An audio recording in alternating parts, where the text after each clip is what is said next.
আজকে ভিডিও শুরু করার পূর্বে একটি কথা বলবো, সেটি হচ্ছে বেশি বেশি গাছ লাগান এবং পরিবেশের ভারসাম্য রক্ষা করুন। কারণ গাছ আমাদের পরম বন্ধু। কারণ গাছ থেকে আমরা আমাদের জীবন বাঁচানোর জন্য অক্সিজেন পেয়ে থাকি।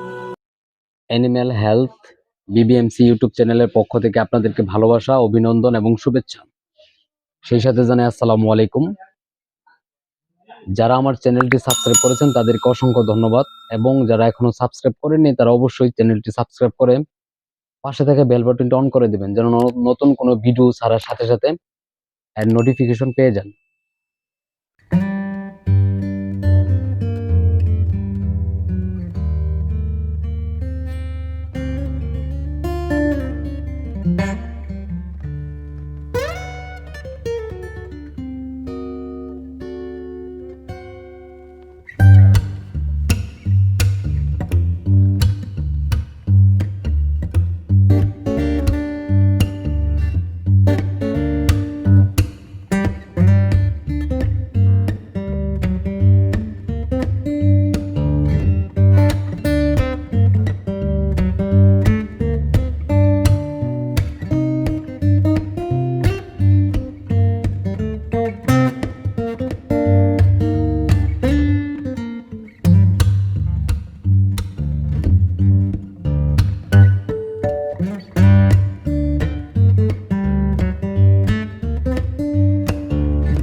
সেক্ষেত্রে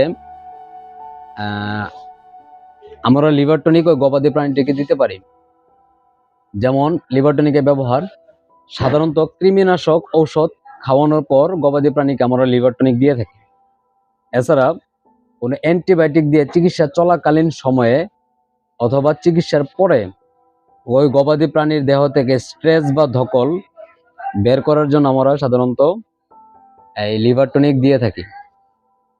এছাড়া এই লিভার টনিক এর মধ্যে কিছু উপাদান থাকে ব্যতিক্রমী, যেটা অন্যান্য কোনো মেডিসিনের মধ্যে পাওয়া যায় না। যেমন সরবিটল থাকে, মিথিওনিন থাকে।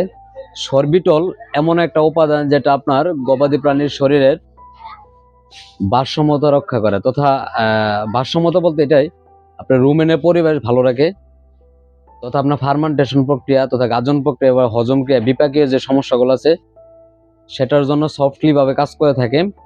আর উপকারী ব্যাকটেরিয়া তথা গুড ব্যাকটেরিয়ার সংখ্যা বৃদ্ধি করে, যার ফলে রুমেন আপনার সবসময় সক্রিয় থাকে, এবং যে কোনো খাদ্য যাতে আঁশ জাতীয় বা ফাইবার জাতীয় খাবার হোক কিংবা আপনার দানাদার জাতীয় খাবার হোক, সেটাকে আপনার ভেঙে দেহের ভিতরে অ্যাবজর্পশন তথা শোষণে গুরুত্বপূর্ণ ভূমিকা পালন করে থাকে। আর সরবিটলটা এমন একটা জিনিস, আপনার দেহের ভিতরে যদি ক্ষার এবং পানি এই দুটো যদি ভারসাম্য ঠিক না থাকে তাহলে অ্যাসিডোসিস হতে পারে। কিন্তু ক্ষার এবং অ্যাসিড এই দুইটাকে বিক্রিয়া করার ফলে পানি তৈরি হয়। তাহলে এই দুইটা বিক্রিয়ার ফলে যখন পানির সমতা থাকে, একটি গবাদি প্রাণীর দেহের ভিতরে 70% পানি থাকে। আর আরেকটা বিষয় আপনাদেরকে বলবো, সেটি হচ্ছে 1 কেজি দুধ উৎপাদন করতে একটি গাভীর কতটুকু পানির প্রয়োজন। 1 কেজি দুধ উৎপাদন করতে একটি গাভীর 3 থেকে 4 লিটার পানির প্রয়োজন দৈনিক। আর আরেকটি বিষয়, আপনার গাভীকে 1 কেজি দুধ উৎপাদন করতে কতটুকু পরিমাণ ক্যালসিয়াম দিতে হবে, প্রোভাইড করতে হবে, সেটি হচ্ছে 3.52 গ্রাম, অর্থাৎ 3.5 গ্রাম আপনার 3.52 গ্রাম 1 কেজি ক্যালসিয়াম, মানে 1 কেজি দুধের জন্য ক্যালসিয়াম প্রয়োজন।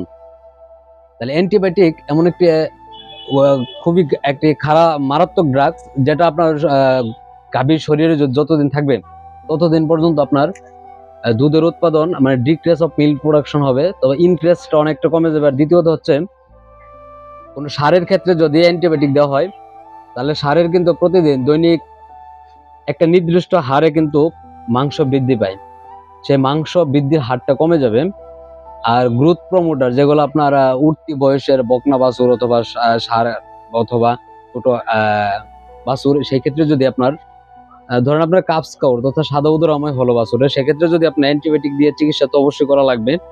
চিকিৎসা করার পরে যদি আপনি লিভার টনিকটা না দেন, তাহলে ওই বাছুর তার গ্রোথের যে ইমপ্রুভমেন্ট সেটা হারিয়ে ফেলবে, যার ফলে তার গ্রোথ হবে না। সেক্ষেত্রে আপনার যে কোনো ঔষধের পাশাপাশি অ্যান্টিবায়োটিক যখন আপনার গাভীকে বা ষাঁড় গরুকে দিবেন যে কোনো ডিজিজের ক্ষেত্রে, সেক্ষেত্রে অবশ্যই আপনি পাশাপাশি লিভার টনিকটা রাখবেন। কারণ লিভার টনিকটা খুবই গুরুত্বপূর্ণ তথা ইসেনশিয়াল ফর অ্যানিমেল বডি। কিন্তু অ্যাকচুয়ালি লিভার টনিক আসলেই, যদিও আমরা এই লিভার টনিকের ব্যবহার অনেকে জানি না, কিন্তু লিভার টনিক আসলে এটি একটি এমন একটি বিষয়, এটি জিঙ্কের চেয়েও অনেকটা গুরুত্বপূর্ণ ভূমিকা রাখে। আরেকটি বিষয় সেটি হচ্ছে, এখন যেহেতু সিজনাল, এখন শীতকালীন আবহাওয়া থেকে গরম কাল আবহাওয়া আসতেছে, এই আবহাওয়া পরিবর্তনকালীন সময় যে স্ট্রেস হতে পারে, দখল হতে পারে, সেক্ষেত্রেও আপনি লিভার টনিক গুরুত্বপূর্ণ ভূমিকা পালন করে। আর অনেকে ষাঁড় গরু পালন করে থাকে মোটা তাজা করানোর উদ্দেশ্যে, বা আপনার রোজারিদের সময় বিক্রি করবেন। কিন্তু বিষয়টা হচ্ছে এরকম, আপনার ষাঁড় গরুকে কিন্তু প্রচুর পরিমাণে আপনার ক্যাটল ফিড জাতীয় যে খাবার, ওগুলো কিন্তু আপনার খাওয়াচ্ছেন, কিন্তু এতে দেখা যাবে কি লিভারের মধ্যে চর্বি জমে যায়। আর যখন লিভারে চর্বি জমে যায়, তখন এই ষাঁড় গরুটির একটি অস্বস্তিকর ভাব হবে তথা স্ট্রোক করার সম্ভাবনা থাকবে।